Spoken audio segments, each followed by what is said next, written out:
Yoldan azaşan dost ya da maşgala agzasy üçin doga dilek. Ya Reb, men dostum için köp sağ bolsun aýdýaryn. Onuň ömrü üçin we ähli ýollarda özüňi oňa äşkär etmeňi işländiň üçin saňa minnetdar. Onuň bilen maňa beren gatnaşyklaryň üçin sağ bolsun aýdýaryn. Rebbim, onuň bilen gürleş, düşlerinde we görnüşlerde özüňi oňa aýan et. Oňa nähili güýçlüdiňi we ony nähili söýýändiňi görkez.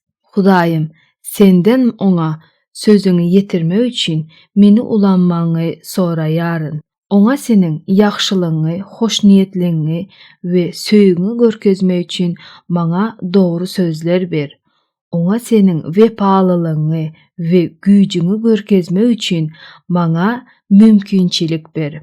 Rebbim, oňa özü hyzmat etmeýine ýol berme.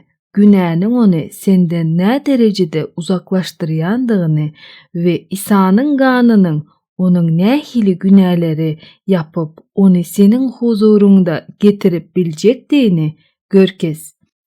Goý, ol saňa sejde etmek üçin dyza çöksün. Bularyň hemmesini Isanyň güýçli ady bilen dilek edýäris.